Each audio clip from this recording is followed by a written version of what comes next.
Hello everyone. आज की इस वीडियो में हम डिस्कस करेंगे क्लास 12th की ज्योग्राफी और चैप्टर हमारा है 9th भारत के संदर्भ में नियोजन और सतत पोषणीय विकास। टर्म 2 की तैयारी कर रहे हैं हम और सेकंड बुक के इंपॉर्टेंट क्वेश्चन जो है हम यहाँ पे डिस्कस करने वाले हैं। तो वीडियो आपको बहुत ध्यान से देखना है और जो भी इंपॉर्टेंट क्वेश्चन बताऊंगा उसे नोट डाउन भी कर सकते हो आप, क्योंकि ये जो चैप्टर है इस चैप्टर में से मात्र 3 या 4 क्वेश्चन है जो इंपॉर्टेंट है और जो पेपर में आते हैं। लेकिन फिर भी मैंने 1-2 क्वेश्चन एक्स्ट्रा डाले हैं। वीडियो को बहुत ध्यान से देखना है। मेरा नाम है सत्येंद्र प्रताप और आप मुझे इंस्टाग्राम पे फॉलो कर सकते हैं। एकलव्य स्टडी पॉइंट ये मेरा यूजर नेम है। इस वीडियो में हम लॉन्ग क्वेश्चन और शॉर्ट क्वेश्चन हर तरह के क्वेश्चन करेंगे, ठीक है। तो चलिए देखते हैं। सबसे पहला क्वेश्चन आपके सामने है, नियोजन से क्या अभिप्राय है। नियोजन का मतलब होता है प्लानिंग। तो प्लानिंग आपने जीवन में सभी ने कभी ना कभी तो की होगी। तो बहुत ही सिंपल सा आंसर है। देखिए, जब हम कोई प्रोजेक्ट यानी कि कोई परियोजना को पूरा करने के लिए यानी किसी काम को पूरा करने के लिए, ठीक है, अपने लक्ष्य को निर्धारित करते हैं या फिर किसी काम को पूरा करने के लिए या अपने लक्ष्य को प्राप्त करने के लिए कुछ योजनाएं बनाते हैं। यानी कुछ पहले से ही प्लानिंग डिसाइड कर लेते हैं कि हम ऐसा ऐसा करेंगे और इतने समय में हमें अपना काम पूरा करना है, इतनी मेहनत करनी है, सब कुछ हम पहले से डिसाइड करते हैं। इसी को हम नियोजन कहते हैं, ठीक है। तो सिंपल सी भाषा में समझाया। और जो प्लानिंग होती है वो हर क्षेत्र में करना आवश्यक होता है। चाहे कोई स्टूडेंट है तो उसको अपने पूरे साल की प्लानिंग करनी होती है कि कैसे वो पढ़ेगा, किस तरीके से उसे अपने एग्जाम की तैयारी करनी है, ठीक है। टीचर है तो उसको प्लानिंग करनी होती है कि किस तरीके से उसे स्टूडेंट को पढ़ाना है, कौन सा टॉपिक कैसे पढ़ाना है। ऐसे ही मान लो सरकार है, सरकार को कौन सी पॉलिसी लेकर आनी है, कब लागू करनी है, इससे कितने लोगों को फ़ायदा होगा, किस तरीके से फ़ायदा होगा, पूरी मतलब प्लानिंग हर क्षेत्र में होती है। तो नियोजन बहुत इंपॉर्टेंट है, ये आपको याद रखना है। अब है अगला क्वेश्चन और ये क्वेश्चन आपके पेपर में आएगा, क्योंकि देखो ये क्वेश्चन आपसे नहीं पूछा जाएगा नियोजन क्या है, क्योंकि बहुत ही आसान है। लेकिन ये आपसे पेपर में पूछा जाएगा कि नियोजन के प्रकार बताओ, या नियोजन के उपगमन बताइए, या फिर खंडीय नियोजन या प्रादेशिक नियोजन जो होता है इसमें क्या अंतर है। इस तरीके से आपसे क्वेश्चन पूछे जा सकते हैं। तो ये अथवा करके दे रखे हैं, यानी कि तीनों क्वेश्चन का आंसर एक ही बनेगा। तो चलिए देखते हैं। नियोजन बेसिकली 2 प्रकार का हम यहाँ पे देख सकते हैं। खंडीय नियोजन देखेंगे, दूसरा प्रादेशिक नियोजन। अब ये खंडीय नियोजन क्या होता है पहले इसको समझेंगे, इसके बाद प्रादेशिक जो हमारा नियोजन होता है उसको समझते हैं। देखिए, खंडीय नियोजन का मतलब होता है यानी अर्थव्यवस्था के जो विभिन्न सेक्टर होते हैं, जैसे मान लो कृषि हो गया, सिंचाई हो गया, विनिर्माण यानी मैन्युफैक्चरिंग वाला हो गया, ऊर्जा हो गया, निर्माण क्षेत्र हो गया, परिवहन, संचार, सामाजिक अवसंरचना, सेवा, ये सभी क्या है, अर्थव्यवस्था के सेक्टर है, क्षेत्र जिसको हम हिंदी में कहते हैं, ठीक है, अर्थव्यवस्था के क्षेत्र हैं। तो इन सभी क्षेत्रों में, इन सभी क्षेत्रों के विकास के लिए कार्यक्रम बनाना, ठीक है, पूरा कार्यक्रम यानी प्रोग्राम बनाना और उनको लागू करना, ये क्या कहलाता है, खंडीय नियोजन। तो आपको समझ में आ गया होगा, बहुत ही आसान है। खंडीय नियोजन का मतलब है कि अर्थव्यवस्था के अलग अलग क्षेत्र जैसे कृषि, सिंचाई, विनिर्माण, ऊर्जा निर्माण, परिवहन, संचार, ये जो क्षेत्र है इन और सर्विस, सर्विस भी आ जाती है, ठीक है, सर्विस, इसके विकास के लिए कार्यक्रम बनाना और उसको लागू करना, ये खंडीय नियोजन कहलाता है। अब दूसरा है प्रादेशिक नियोजन। प्रादेशिक नियोजन क्या होता है इसको भी समझिए। देखिए, आपको पता है कि अगर हम देखें किसी भी देश में सभी क्षेत्रों में एक समान विकास नहीं मिलेगा आपको। जैसे अगर हम भारत की बात करें तो सभी राज्यों में एक समान विकास आपको देखने को नहीं मिलता है, और दुनिया में ऐसा हर जगह होता है। सभी क्षेत्रों में एक जैसा विकास कभी नहीं होगा। तो देखिए, किसी भी देश में सभी क्षेत्रों में एक समान आर्थिक विकास नहीं हुआ है। कुछ क्षेत्र ऐसे होते हैं जहाँ पे विकास ज़्यादा होता है और कुछ क्षेत्र ऐसे होते हैं जो कि विकास के मामले में पिछड़ चुके होते हैं, जहाँ पे विकास नहीं होता या कम हुआ होता है। तो विकास का ये असमान प्रतिरूप जो है हर जगह, मतलब कहीं ज़्यादा कहीं कम, ये असमान है, समान थोड़ी है। तो जो ये असमान जो ये पैटर्न है, ठीक है, ये सुनिश्चित करता है कि नियोजक जो प्लानिंग कर रहा है वो एक स्थानिक परिप्रेक्ष्य अपनाए, यानी स्थानिक परिप्रेक्ष्य देखे कि कहाँ पे क्या चीज़ें हैं, किस जगह पे कमी है, किस जगह पे ज़्यादा है, कहाँ पे मतलब किस तरीके से, जब जो प्लानिंग करने वाला व्यक्ति है अगर वो किसी क्षेत्र के विकास की प्लानिंग करता है तो उसको पता होगा कि इस क्षेत्र में, जैसे नॉर्थ वाला साइड है यहाँ पे ज़्यादा विकास हो रखा है और साउथ वाले साइड में मान लो विकास नहीं हो रखा, तो उसको पहले से पता होना चाहिए, ठीक है, कि कहाँ पे विकास की ज़्यादा ज़रूरत है, कहाँ पे कम में भी काम चल जाएगा। तो ये पहले से उसको स्थानिक परिप्रेक्ष्य बिल्कुल ध्यान में रखना है। और विकास में प्रादेशिक असंतुलन को कम करने के लिए योजना बनाना है, यानी एक ऐसी योजना बनानी है जिससे ये जो असंतुलन होता है, कहीं ज़्यादा कहीं कम वाला, ये वाला असंतुलन कम हो जाए, धीरे धीरे कम हो जाए, एकदम से नहीं होता पर धीरे से हो जाए, ठीक है। इस प्रकार के नियोजन को प्रादेशिक नियोजन कहते हैं। तो खंडीय नियोजन और प्रादेशिक नियोजन दोनों आपको याद होने चाहिए, पेपर में पूछे जाते हैं। और खंडीय बहुत आसान है और जो प्रादेशिक है ये इससे डिफरेंट है, दोनों आपको पता होने चाहिए।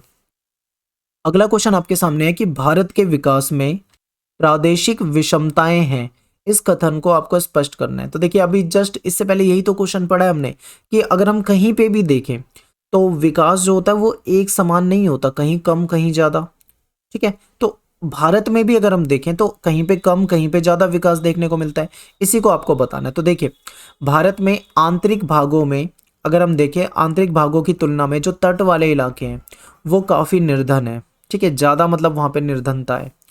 अगर हम बात करें व्यापारिक कृषि क्षेत्र की तो इसका विकास आपको ज्यादा देखने को मिलेगा, जो व्यापारिक कृषि क्षेत्र है वहां पे विकास ज्यादा है। जो आंतरिक भाग है वहां पे भी विकास ज्यादा है, लेकिन जो तट वाले इलाके हैं यहाँ पे निर्धनता ज्यादा है। तो आपको देखने को मिल रहा है कि किस तरीके से अलग अलग विषमताएं हैं यहाँ पे। भारत में जनजातीय क्षेत्र की बात करें अगर हम, जहाँ पे जनजातीय लोग रहते हैं, ठीक है, शेड्यूल्ड ट्राइब जो कहा जाता है, ये अभी भी इनका विकास जो है वो काफी कम हुआ है, ठीक है। अगर भौतिक बाधाओं वाला क्षेत्र देखें, जाओ मान लो जहाँ पे बहुत गर्म जलवायु हो या पहाड़ी इलाका हो, ऊबड़ खाबड़ इलाका हो या पठारी भूमि हो या ऐसा क्षेत्र जहाँ पे बाढ़ बहुत ज़्यादा आती हो, तो ये क्षेत्र आज भी अगर देखें तो काफ़ी पिछड़े हुए हैं, ठीक है। भिन्न भिन्न क्षेत्रों में साक्षरता दर भी अगर आप देखोगे तो आपको काफ़ी मतलब अंतर दिखेगा। अगर आप नगरों में देखोगे तो आपको वहाँ पे साक्षरता दर ज़्यादा मिलेगी, अगर आप दबे कुचले पिछड़े गांवों में देखोगे तो वहाँ पे आपको साक्षरता दर जो है वो कम मिलेगी। तो यानी साक्षरता के मामले में भी कई जगह पे विषमताएं देखने को मिलती हैं।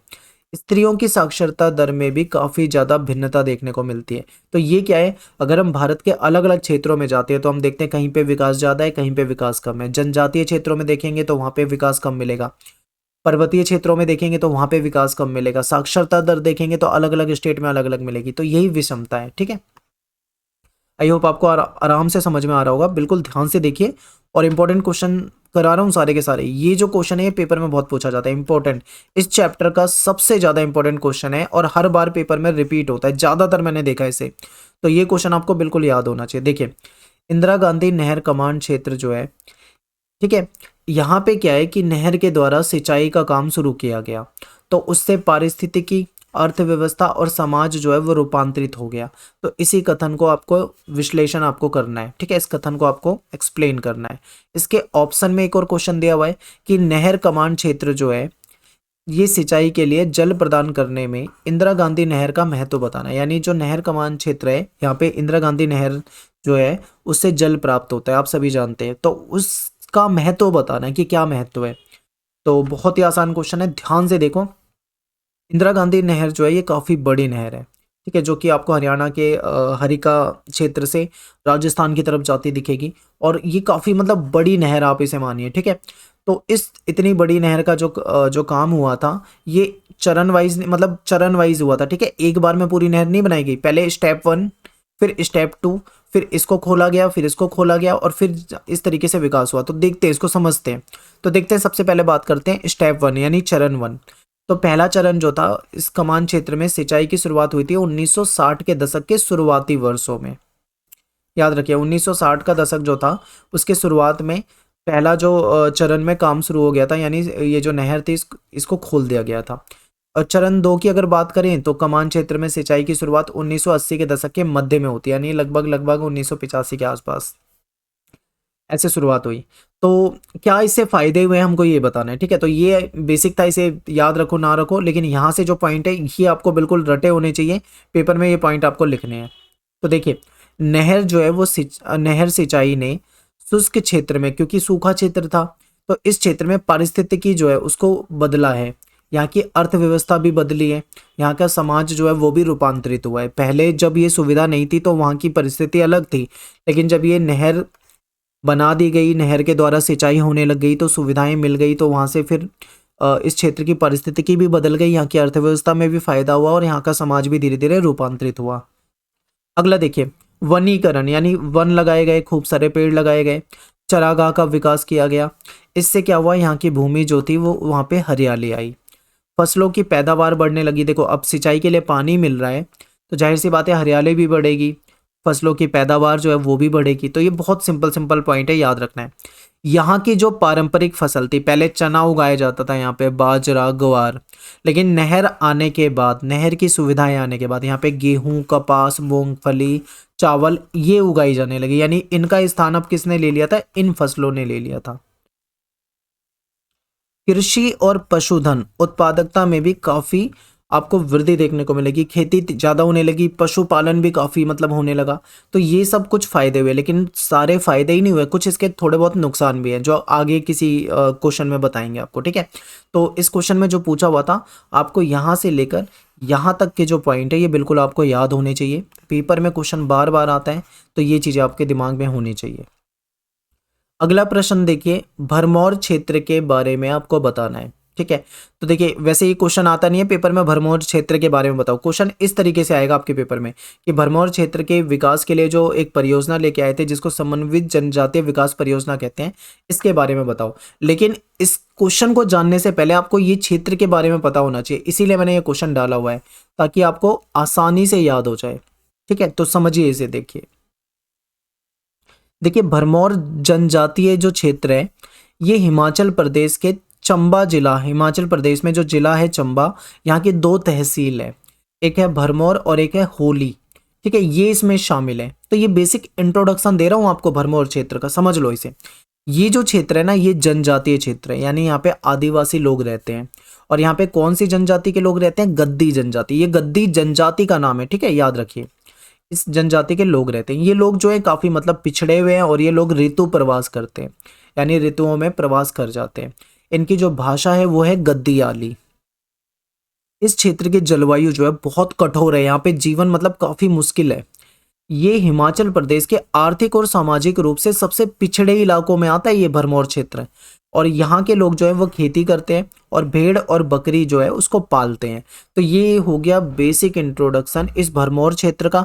यहाँ से आपको ये पता लग जाना चाहिए कि ये क्षेत्र पिछड़ा हुआ है, यहाँ की जलवायु बहुत कठोर है, यहाँ पे जीवन जो है काफ़ी कठिन है, यहाँ के जो लोग हैं वो गद्दी जनजाति के लोग यहाँ पे रहते हैं, ठीक है। इनकी भाषा गद्दियाली भाषा है, ये लोग ऋतु प्रवास करते हैं, ये लोग काफ़ी पिछड़े हुए हैं, ये लोग खेती करते हैं, ये भेड़ बकरी पालते हैं, ठीक है। आर्थिक रूप से ये क्षेत्र काफ़ी पिछड़ा हुआ है। ये बेसिक आपको पता लग गया। अब आपको समझना है इतनी सारी प्रॉब्लम यहाँ पे है, तो इन समस्याओं के को सुलझाने के लिए सरकार ने एक योजना चलाई, समन्वित जनजातीय विकास परियोजना, ठीक है। यानी भरमौर क्षेत्र जो है इसका विकास करने के लिए सरकार ने एक परियोजना चलाई। इसके बाद क्या प्रभाव हुए ये आपको बताने, या फिर कैसे कैसे मतलब इससे फायदा मिला, तो ये क्वेश्चन आता है पेपर में। तो अब देखो समझ में आना चाहिए आपको बिल्कुल आसानी से। तो देखिए भरमौर क्षेत्र में समन्वित जनजातीय विकास परियोजना चलाई गई थी। तो भरमौर जनजातीय क्षेत्र जो है यहाँ पे विकास की प्रक्रिया शुरू हुई थी 1970 के दशक में, ठीक है। यहाँ के लोगों के विकास के लिए समन्वित जनजातीय विकास परियोजना शुरू की गई थी। इस योजना के तहत क्या हुआ कि परिवहन की सुविधा और संचार की सुविधा के लिए काम किया गया। कृषि और उससे संबंधित जो क्रियाएं थी उसको प्राथमिकता दी गई। सरकार ने इन क्षेत्रों को विकास के लिए काम किया। इस क्षेत्र में जनजातीय समन्वित विकास योजना के तहत विद्यालय, जन स्वास्थ्य सुविधा, यहाँ पे जन स्वास्थ्य सुविधा केंद्र शुरू किए गए, हॉस्पिटल जो इलाज के लिए चिकित्सा सुविधाएं दी गई, स्कूल खोले गए, यहाँ पे पानी पीने की जो पेयजल सुविधा थी वो दी गई, सड़क सुविधा यहाँ पे दी गई, संचार और विद्युत के रूप में यहाँ पे विकास का काम किया गया। ये सुविधाएं यहाँ पे लाई गई धीरे धीरे, ठीक है। और इस योजना के बाद यहाँ पे साक्षरता दर जो थी वो काफ़ी तेजी से बढ़ने लगी, लिंग अनुपात में काफ़ी सुधार होने लगा, बाल विवाह में यहाँ पे काफ़ी कमी आने लगी। तो ये कुछ फायदे हुए। तो ये पॉइंट आपको बिल्कुल याद रखने हैं, पेपर में क्वेश्चन बहुत पूछा जाता है, ठीक है। अब चलते हैं हम अपने अगले क्वेश्चन पे। ये जो इंदिरा गांधी नहर कमान क्षेत्र है, यहाँ पे सतत पोषणीय विकास के 5 उपाय बताने हैं। ये भी काफ़ी पेपर में आता है, मोस्ट इंपॉर्टेंट क्वेश्चन कहूँगा मैं इसे, आप इसको बिल्कुल याद कर लो। देखिए यहाँ पे अगर आप चाहते हो कि यहाँ पे सतत पोषणीय विकास को बढ़ावा दिया जाए तो ये 5 उपाय आपको अपनाने पड़ेंगे। तो कौन से 5 उपाय हैं देखिए। सबसे पहले है वाटर मैनेजमेंट, यानी जल प्रबंधन की नीति को कठोरता से क्रियान्वयन करना, यानी पानी बिल्कुल भी बर्बाद नहीं होना चाहिए, ठीक है, ऐसी पॉलिसी लेकर आना। दूसरा पॉइंट क्या है कि आपको पता है यहाँ पे पानी वगैरह, इंदिरा गांधी की जो नहर थी इससे पानी काफ़ी मिल जाता था, तो लोगों ने क्या करा, जो पुरानी फसलें उगाते थे चना ग्वार वगैरह, वो छोड़कर चावल वगैरह ही इस्तेमाल करने लगे थे, उगाने ज़्यादा लगे थे, अभी हमने पढ़ा था। तो सघन, क्योंकि पानी ज़्यादा था तो अब इनको वो फसलें आराम से उगा सकते हैं। तो ऐसे में क्या है, जब एक ही फसल को बार बार उगाओगे, बार बार मतलब बोया जाएगा, तो उससे ज़मीन जो होती है उसकी जो उर्वरक क्षमता होती है वो धीरे धीरे कम होने लग जाती है। तो इसीलिए कहा जाता है कि जल सघन फसलों को ज़्यादा नहीं बोना चाहिए। इसके बदले में क्या कर सकते हैं, किसान जो है बागानी कृषि कर सकते हैं, जैसे खट्टे फल होते हैं उसकी खेती कर सकते हैं। तो ये भी एक अच्छा पॉइंट है। अगला पॉइंट देखो, ये जो कमान क्षेत्र है यहाँ पे नालों का, यानी पक्का नालों को पक्का करें या फिर पक्के नालों का निर्माण करें, जैसे भी आप कह सकते हो, इसका निर्माण की जरूरत है। और देखिए पॉइंट, जो पानी बह जाता है जिससे कि पानी को नुकसान पहुंचता है, पानी खत्म हो जाता है, ठीक है, तो बहते जल को रोका जाए, यानी उसको उसको संरक्षित किया जाए। अधिक से अधिक पेड़ लगाए जाएं, वृक्षों की रक्षण मेखला का निर्माण किया जाए और चरागाह का विकास किया जाए। अधिक से अधिक वन लगाना जानते हैं, चरागाह का विकास करना जानते हैं। रक्षण मेखला क्या होता है, इसमें क्या होता है, खेत के किनारे में पेड़ वगैरह लगा दिए जाते हैं, ठीक है। इससे क्या होता है, ये जो पेड़ जब कतार में लगातार पेड़ लगा दिए जाते हैं, तो ये जो होता है इसकी ये तेज हवा को भी रोकते हैं और ये जो मृदा अपरदन को भी रोकते हैं, तो इसलिए मतलब ये रक्षा करते हैं खेतों की, तो इसलिए कतार से पेड़ लगाए जाते हैं, तो इसको रक्षण मेखला कहा जाता है, ठीक है। तो ये भी करने की जरूरत है। अगला क्वेश्चन देखिए, पहाड़ी क्षेत्रों के विकास के लिए नियोजन करते समय किन बातों को ध्यान देना चाहिए। देखिए पहाड़ी क्षेत्र के अगर विकास की बात करें तो वहाँ पे सबसे पहले क्या देखना चाहिए कि पहाड़ी क्षेत्रों के विकास के लिए नियोजन के समय वहाँ की जो भू आकृति है उसको ध्यान में रखना चाहिए, वहाँ की जो परिस्थितिकी है उसको ध्यान में रखना चाहिए, वहाँ की सामाजिक और आर्थिक जो परिस्थितियां हैं उसको ध्यान में रख के तब कोई योजना बनानी चाहिए, ठीक है। आगे देखिए कुछ पॉइंट और है, इसके अतिरिक्त और कुछ बातें जिस पे ध्यान देनी चाहिए। सबसे पहली बात क्या है कि सभी लोगों को लाभान्वित हो, मतलब ऐसी योजना बनानी चाहिए जिससे कि सभी लोग लाभान्वित हों। केवल अमीर आदमी या फिर संपन्न लोग जो हैं, प्रभावशाली लोग हैं, केवल उनको फायदा पहुंचे, ऐसी कोई पॉलिसी नहीं लानी चाहिए। ऐसी पॉलिसी लाओ जिससे सबको फायदा हो, ठीक है। आगे देखिए, स्थानीय संसाधनों और प्रतिभाओं का विकास किया जा सके और जीवन निर्वाह अर्थव्यवस्था को निवेश उन्नत बनाना है ताकि वहां पे निवेश हो सके। पिछड़े क्षेत्र की जो बाजार व्यवस्था है उसमें सुधार करना, ठीक है, जो वहाँ के मजदूर लोग हैं उनको लाभ पहुंचाना और वहाँ पे जो पारिस्थितिकी संतुलन है इसको भी बनाए रखना, ये सारी चीजें इंपॉर्टेंट है यहाँ पे। इसके बाद देखिए, सूखा संभावित क्षेत्र विकास कार्यक्रम के बारे में चर्चा कीजिए। तो देखिए क्या होता है यहाँ पे कि जो सूखा संभावित क्षेत्र है, ये इंपॉर्टेंट क्वेश्चन है, ये पेपर में काफी बार रिपीट हुआ है, तो ये आप पहले दिमाग में डाल लो, ये इंपॉर्टेंट है, इसकी पॉइंट याद रखो। देखो क्या था भाई कि कुछ क्षेत्र ऐसे थे जहां पे सूखा ज्यादा आता था, सूखा की समस्या ज्यादा हो जाती थी, तो सरकार ने उनके लिए कुछ काम किया, कुछ योजनाएं लेकर आए, ठीक है, इसी को हमें समझना है। तो देखिए इसकी शुरुआत हो गई थी, जो कार्यक्रम है ये शुरुआत हो गई थी चौथी पंचवर्षीय योजना के समय। उस समय में जो सूखा संभावित क्षेत्र थे जहाँ पे मतलब सूखे की संभावना रहती थी, तो वहाँ पे लोगों को रोजगार उपलब्ध करवाया गया, ठीक है, उनके लिए पॉलिसी बनाई गई। फिर जो अगली पंचवर्षीय योजना आई यानी पांचवी पंचवर्षीय योजना, इस कार्यक्रम के अंतर्गत जो अधिक श्रम की आवश्यकता वाले जो काम है, जैसे सिविल निर्माण कार्य था, इस पे ज्यादा बल दिया गया ताकि ज्यादा से ज्यादा लोगों को यहाँ पे रोजगार मिल सके, ठीक है। इसके अलावा सिंचाई परियोजना, भूमि विकास कार्यक्रम, वन लगाना, चरागाह विकास कार्यक्रम शुरू किए गए जिससे लोगों को लाभ हो।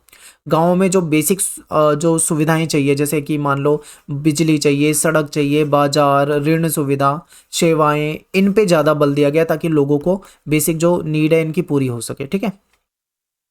तो यहाँ पे ये जो हमारा चैप्टर है पूरी तरीके से खत्म हो जाता है और इस चैप्टर से केवल 3 क्वेश्चन ऐसे हैं जो बहुत ज़्यादा इंपॉर्टेंट है और जो बार बार पूछे जाते हैं, ठीक है। एक तो इंदिरा गांधी नहर वाला, ये भरमौर वाला, और अभी ये जो आपको सतत विकास परियोजना वाला बताया था ये वाला, ये 3 क्वेश्चन बहुत पूछे जाते हैं, तो याद रखना है।